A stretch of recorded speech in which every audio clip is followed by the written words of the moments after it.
Thank you everyone for joining us today. I'm Louise James, the Global Content Manager here at Morgan McKinley. We're very happy to have you all signed in and kick off our next series webinar, Building Employee Engagement in the Age of Transparency and Feedback Culture.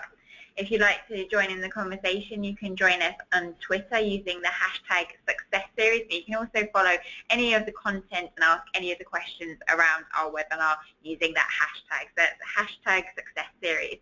So today we're delighted to welcome Andrea Webb. She's our People Director here at Morgan McKinley and has been with us since 2008. So in Andrea's role, she sees the delivery of our people strategy here, which is all about attracting, motivating, engaging and developing the talent across our global business.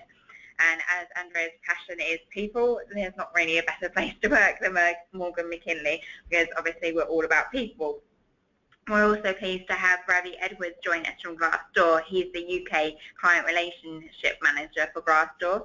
It's a career community that helps people find jobs and companies that they love, and it addresses quite critical questions that come up during the search, the application, interview and negotiation phases of employment. Ravi joined Glassdoor in 2014 and he was the second member at that time of Glassdoor in the UK, and before that he lived in New York for 5 years and joined Indeed.com as they launched their New York office and then relocated to London to kickstart the EMEA efforts for the same company, Indeed, and became their first UK and international employee. So obviously somebody who likes to have their foot through the door first of all. We'll kick off then with the agenda, so we'll go through what the definition is of employee engagement, really to get a sense of where we're going through with this. Look at low employee engagement, so it is a global problem, but we'll look at the statistics behind that, and then look at how engagement is changing and developing. We've moved on as companies, organisations with tools and techniques from where we were even as recently as a few years ago, and then through to 6 steps to impact engagement, and we'll try and get through as many questions as answers as we can on this webinar. We'll go through some of those at the end. So if I pass over to you, Ravi, and if you'd like to start us off, so what is employee engagement? Thank you, Louise, and good morning from London to everyone across the globe. I hope it's a lovely day where you are, and let me thank you again for joining us today. Before I start and answer this question, I do want to say a big thank you to Louise, Andrea, and everyone over at Morgan McKinley actually for the opportunity to be a part of the Success Series. So, what is employee engagement? Let's actually just jump straight through to the next slide. There are actually a number of definitions, but I feel the most accurate one is the emotional commitment employees have to your company and the company's mission. If we jump to the next slide, ultimately, guys, gone are the days of just internally developing the message and putting it out there for all to see. If your message is saying one thing, so if your message is ultimately saying one thing and your employees are saying another, basically your credibility can go out the window in a heartbeat. You need to constantly monitor what's being said about you, develop the message with your A players, and get their buy-in to actually promote that message. Now, as employers, ask yourselves these 3 questions. Would your current employees recommend your organization to a friend? Number 2, what are job seekers and employees alike actually saying about you on social? And what is your company rating on Glassdoor? And if we hop to the next slide, breaking this down even further, and apologies, I know I may be preaching to the converted here, but just in case you're unaware, having strong engagement ultimately leads to high brand awareness, improved retention, more job offers are actually accepted, the revenues go up, better customer relationships, and crucially, higher quality work from your employees. And Andrea, I know that you wanted to actually dive into the flip side of strong engagement and the impact from a global perspective. Yeah, that's right. So I just wanted to talk you through the impact of low engagement. And just before I kick into that, just to say welcome to everybody, as Ravi did, from across the globe.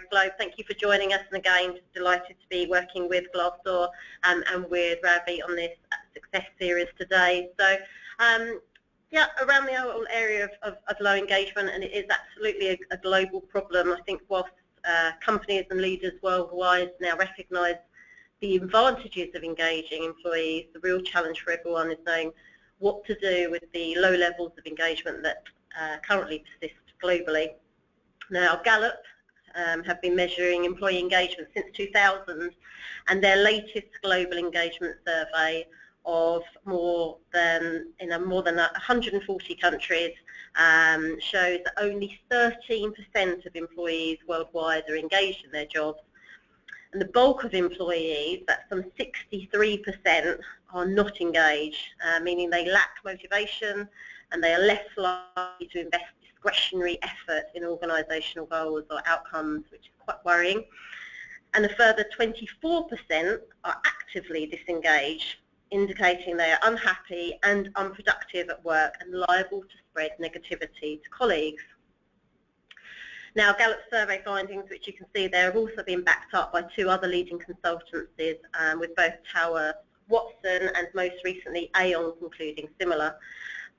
Now, this of course begs the question as to why we have these low engagement levels.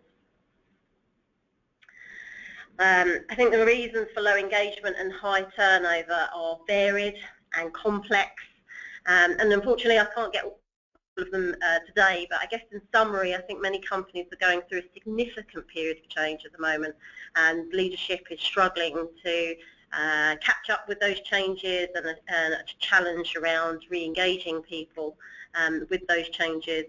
In others, I think the workload is too high and the performance management process is often flawed. Others have lacked investment in development and talent mobility, which has often made it difficult for high performers to advance.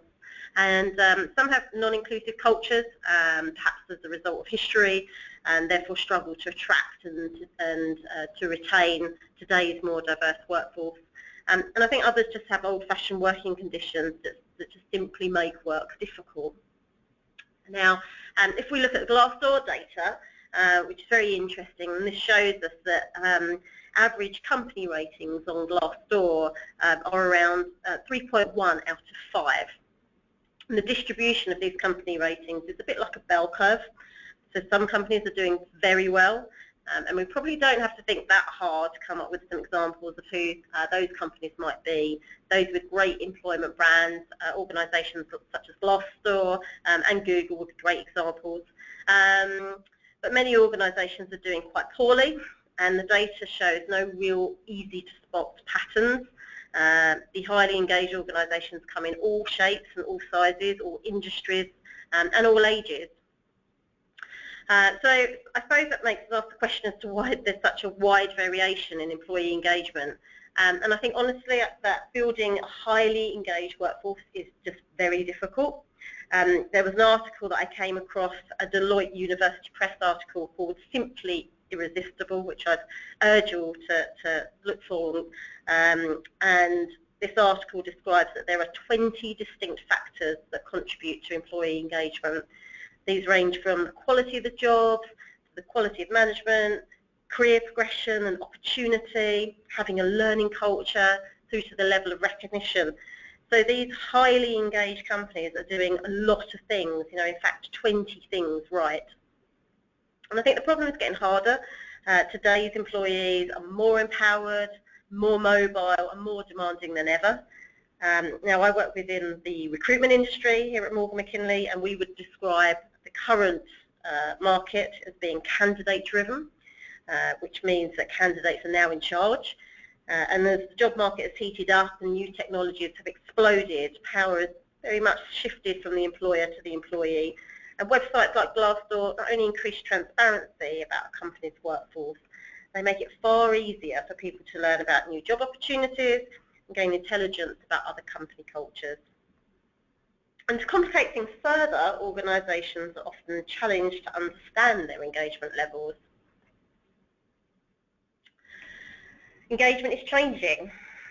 Although engagement plays a critical role in business performance, most organisations find it challenging to measure, and they often do a poor job of understanding their achievements and their shortcomings. Historically and still today, companies rely on annual engagement surveys, most of which can cost a lot of money and they can take months to deploy. And these days, fueled by a variety of exciting tools, the once per year feedback process, we're starting to see change, and many HR thought leaders report that this will be replaced by a process of continuous feedback going to managers, HR and business leaders. Now, with technology advances, employees can now give us feedback on a near real-time basis. There are pulse survey tools, anonymous social networking tools like Glassdoor, sentiment analysis tools are now readily available to help.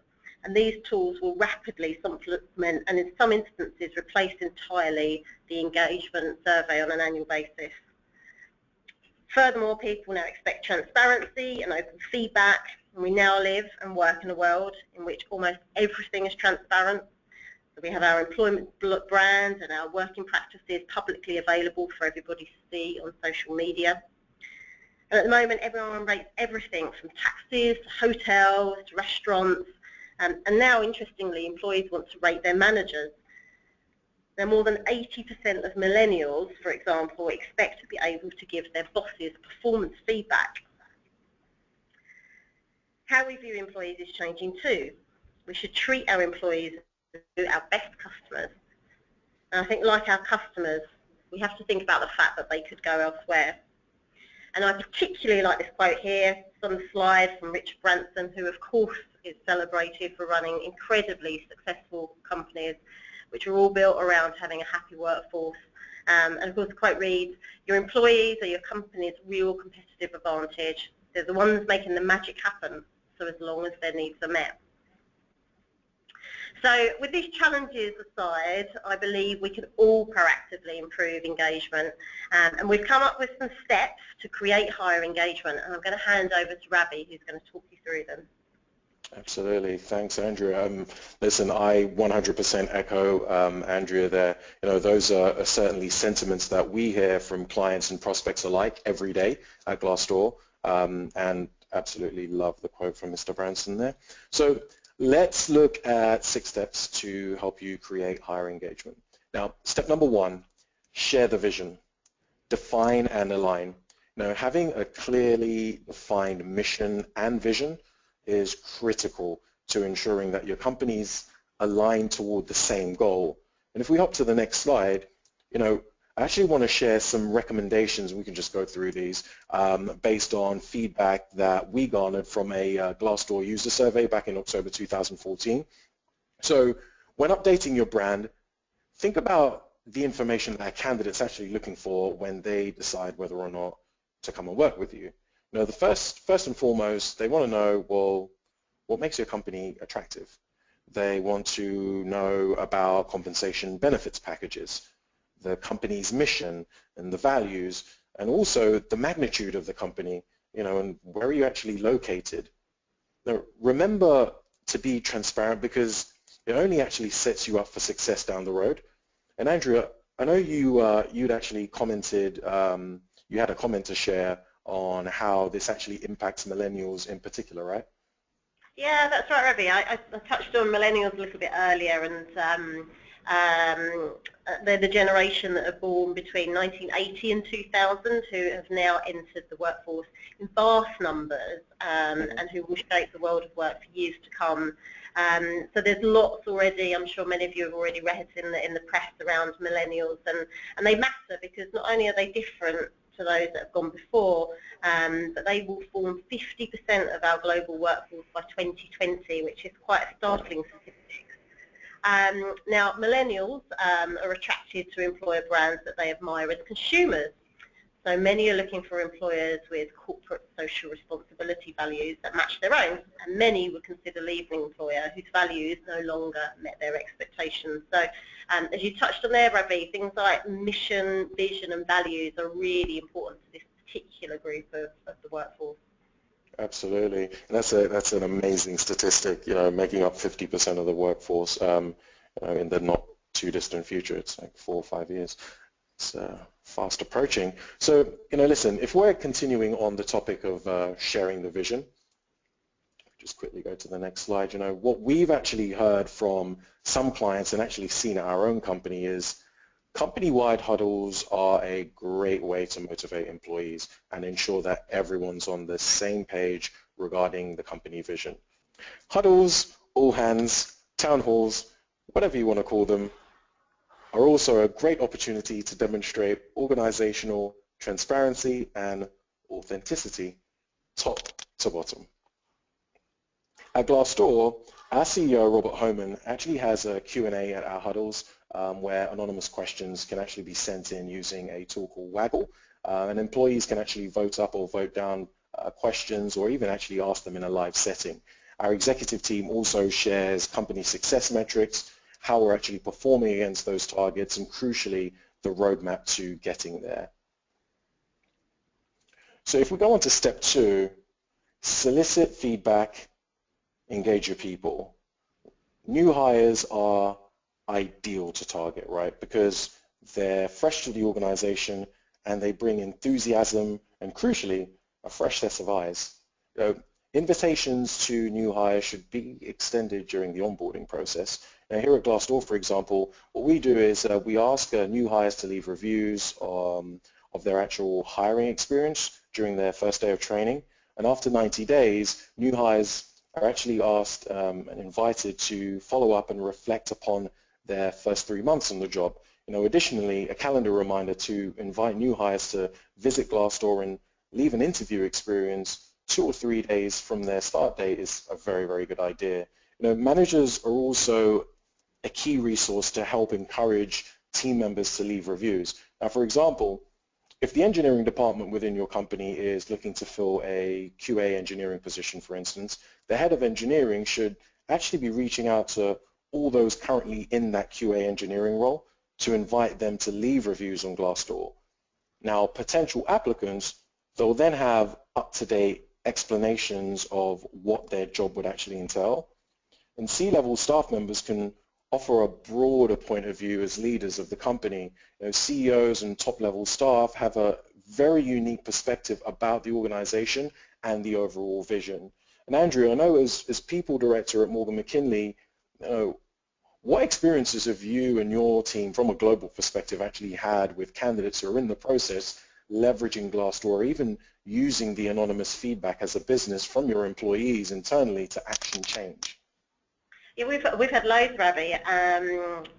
So I'm responsible here for our talent acquisition team, the team of talent acquisition specialists globally who are responsible for pipelining and assessing talent across our organisation. And I would say now in every region, from Europe through to Asia and also the Middle East, candidates are looking at Glassdoor reviews, absolutely.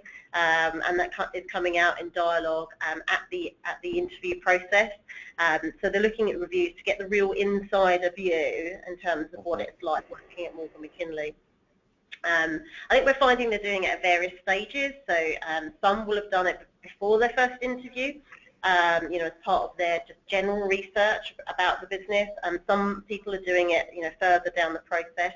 And I've certainly heard of candidates not pursuing opportunities due to seeing poor reviews on Glassdoor. And I suppose for me, it's probably no different to perhaps seeing a poor review on something like TripAdvisor. I certainly know that if I'm ever booking a trip, a weekend away or a holiday, absolutely as part of my research, I would always go and look on TripAdvisor. And I think if I saw a poor review, it would really put me off booking something. So. And I'm going to look at the area of feedback, and I've got some tips here for you in terms of soliciting feedback. I think if we really want to move the needle on engagement, you need to know how you're doing, and therefore you need to have feedback. Now let's just talk about that word, because I think often in a work context it can have a negative connotation, because perhaps when a manager has a problem with someone, they might pull them aside and say, hey, I want to give you some feedback, and almost immediately, you'll know if that's happened to you, you get a little worried and maybe a little bit defensive, But I think in the new world of work, we have to look at feedback as being positive, a constructive concept that can absolutely unleash innovation and help solve problems. As one leadership consultant once told me, we should use the concept that feedback is a gift. Feedback is a gift to give, we should give it kindly and with respect, and feedback is a gift to receive. We open it carefully, we take it with respect, and we thank the giver.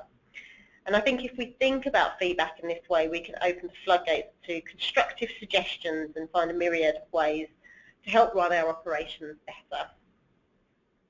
Now, on the area of anonymity, while ratings on consumer websites may or may not be anonymous, at work it is critical. In the consumer world, if you poorly review a restaurant, there are likely to be no major consequences. In fact, it can be a good thing because they might get back to you and address your problem. At work, however, there are ramifications. In some cases, the issues are highly sensitive. If people want to point out process or workplace problems, then they are likely to bring up safety issues, management dysfunction, process inefficiencies, and other problems that could potentially embarrass management. So the answer is to make the system anonymous and assure employees that the company will not know who they are. Well, most employees really don't trust that surveys are anonymous because, let's face it, more often than not, they often arrive in our inbox at work. I think this means that you, as business leaders, you'll have to bend over backwards to assure people that the system doesn't expose anyone's identity. And then finally, just a tip around the importance of simplicity. So many of you, I'm sure, already do employee feedback surveys or have a suggestion process in place. That might not be enough. And one of the things we can learn from the ratings economy is that great feedback comes when the process is incredibly simple. Now then, new feedback applications or apps that are in place that can now easily allow you to rate something just by hovering your mouse over a box. And modern pulse surveys appear in your email and let you answer in line without having to click outside or open a separate survey. So it's all about simplicity and ease for the feedback giver. And the questions they ask are simple and short. So a question like how are you feeling at work is enough to give some really useful trending information. Now I've come across a really cool Japanese app called Nico, which is a great example to share with you. And this lets employees give their boss a smile, flat or a frown face at the end of each workday. And it's a really simple tool. It gives managers an instant sense of how things are trending and pointing to potential problem areas. And that's the next step, I suppose. Once you've had the feedback, I'm just going to hand over to Ravi, who's going to talk you through identifying some of those trends.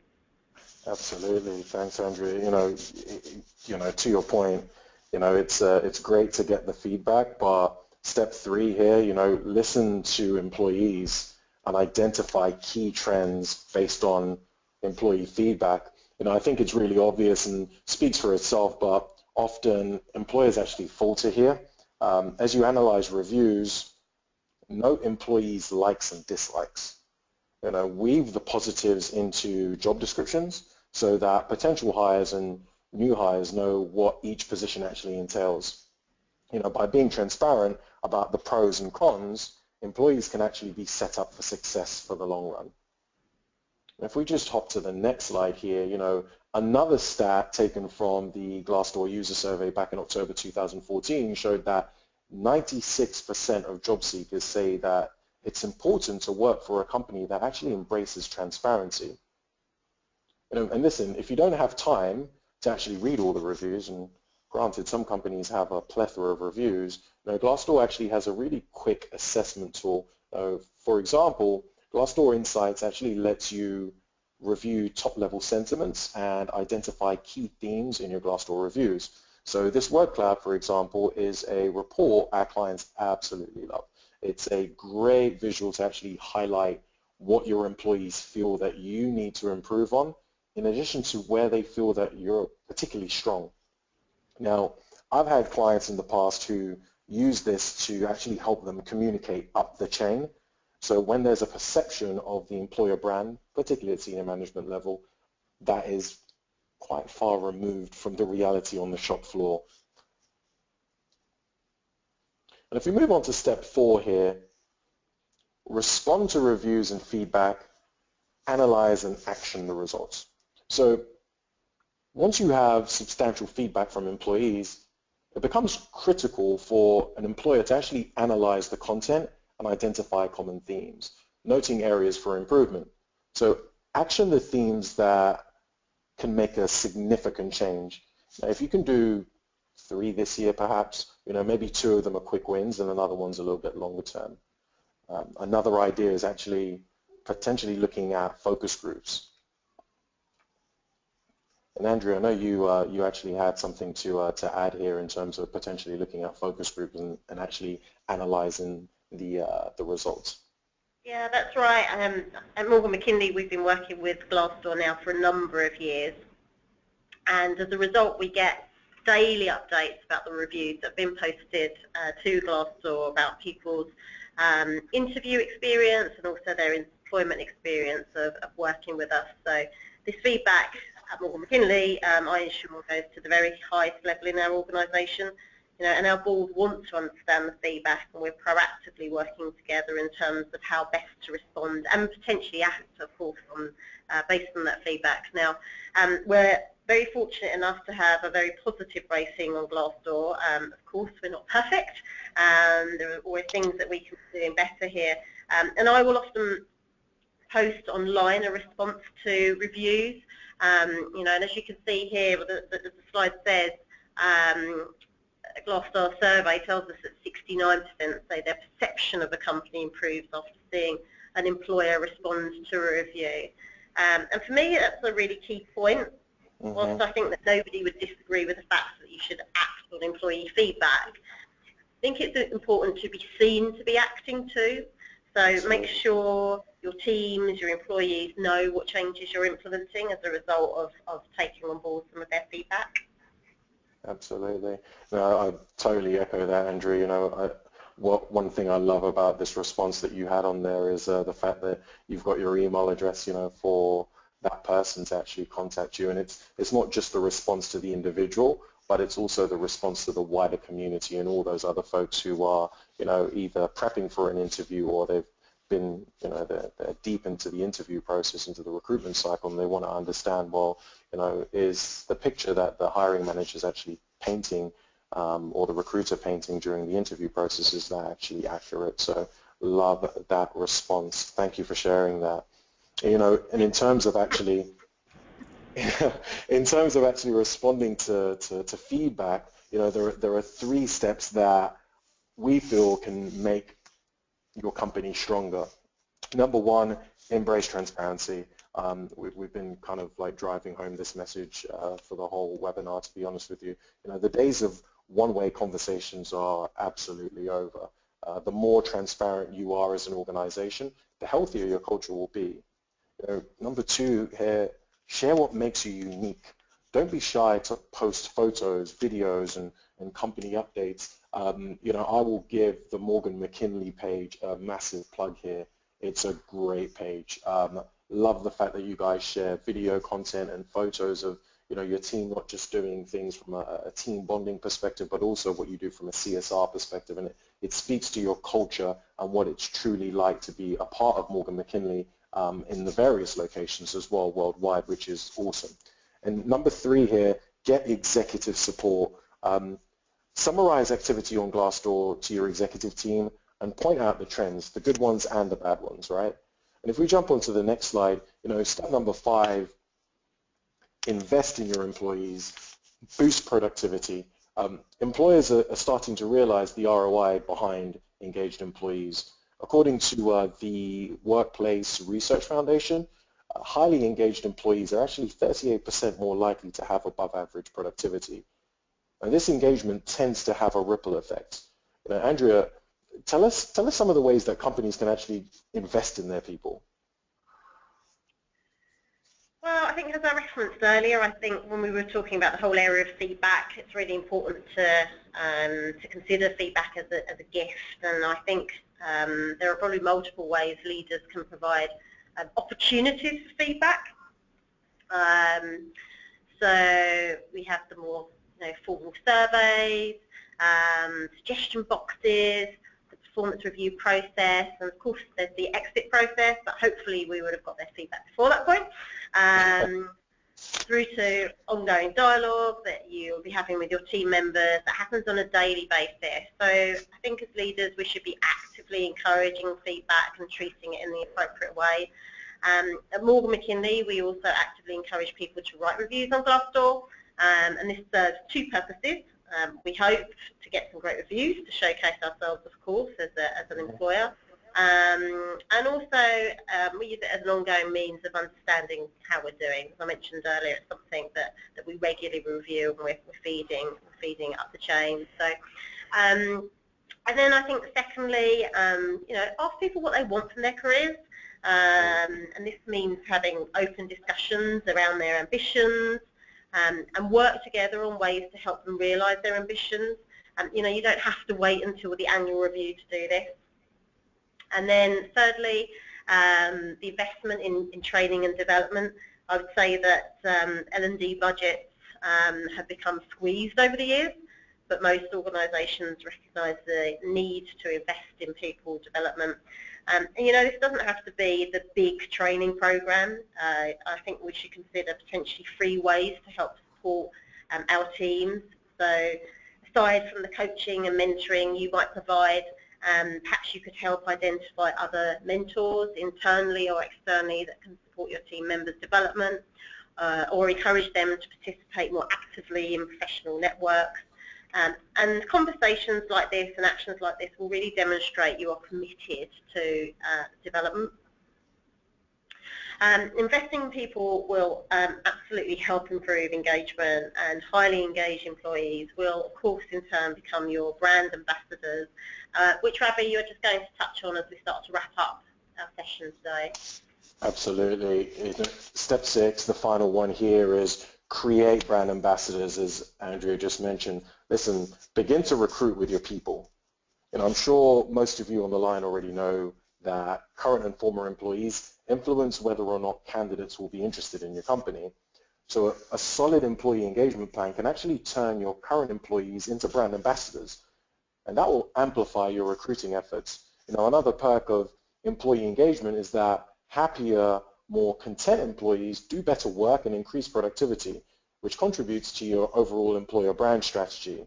If we hop onto the next slide, right, listen, if you leverage your brand ambassadors and get them sharing their stories on Glassdoor, like I said, it will only benefit your organization. On average, we're actually seeing that job seekers read between 4 and 7 reviews on Glassdoor before forming an opinion of your company.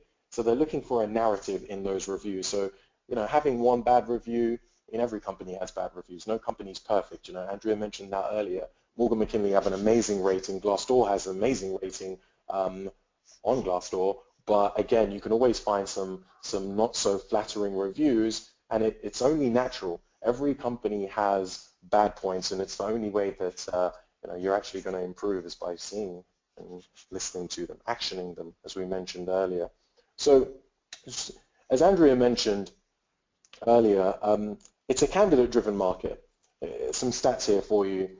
83% of recruiters surveyed in the recruiter sentiment study by MRI Network actually agree with that. In fact, candidates feel that employees are 3 times more credible than the CEO when talking about work conditions. And 75% will actually turn to their peers before making their own decisions about a brand.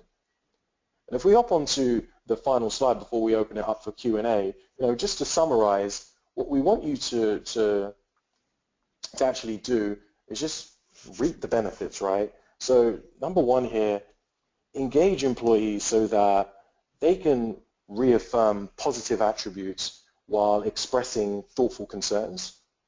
Employer branding builds employee loyalty.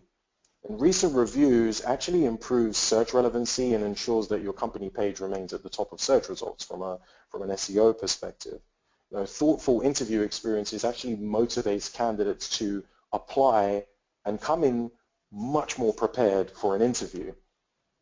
So invitations to leave company reviews actually shows your employees that you have company trust, that they have company trust, sorry, and appreciation as well. And ultimately, a good employee engagement strategy can improve your employer brand over time. Thank you, Ravi. I'm going to take over quickly and just go through some of your questions that have been coming in. So I'll try and go through as many as possible. They've been coming in thick and fast. Jane in Dublin there, she asked Andrea if you could repeat the name of that Japanese app that you mentioned earlier. Yeah, sure. It's Nico, it's N-I-K-O, N-I-K-O. Okay. Nico. Cool. And then we have a lot in Singapore. So how do you see the role of coaching in staff engagement? It's probably one for you, Andrea.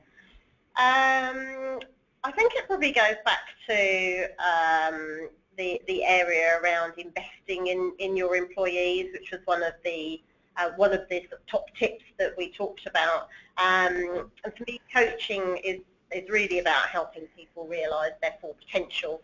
It's about having those career conversations, about understanding where people's ambitions are, and really helping people on that journey to realise their full potential in the role that they're in within your team and within your workplace. So I think it absolutely features well and heavily in that area. Thank you. We've got one here. So Timothy in Singapore, I think actually we've already covered your question. Just for everybody else, Timothy asked us, what are some of the standout scientific studies done about measuring employee engagement? So obviously at the beginning there we covered the Towers-Watson, the Aon Hewitt and the Gallup surveys. But all interestingly, although there were 3 different separate studies and over a course of a couple of years, they came up with almost the same percentages along the engagement of employees on a global basis. So it's quite an interesting look there. I'm just going to ask this one last question. So actually this is from Alok again in Singapore. So measuring impacts of culture on workplace performance is complex. Are there any tools to measure culture? Well, I talked about earlier the emergence of technology around this area, particularly around apps. Now, whilst I probably at this stage couldn't recommend any because I'm not actually using any myself, we're certainly looking at them this year at Morgan McKinley, but I've come across an app called the Culture app, which is specifically for measuring culture within businesses, so that might be something that you just want to research. Cool, thank you. Right, we're going to wrap up there then for today. So thank you both to Andrea and Ravi for joining us and for your tips and insight. Really has been a pleasure to have you join us on the Success Series webinar today. For anyone listening in on the webinar, you can view our upcoming events, jobs, career advice and our blogs on morganmckinley.com. You can also follow us on LinkedIn or Twitter for all the latest on those areas. Also follow the hashtag Success Series for any further insights and exclusive interviews and sound bites from our webinar series. And we look forward to receiving any feedback that you may have. You can email us at events@morganmckinley.com.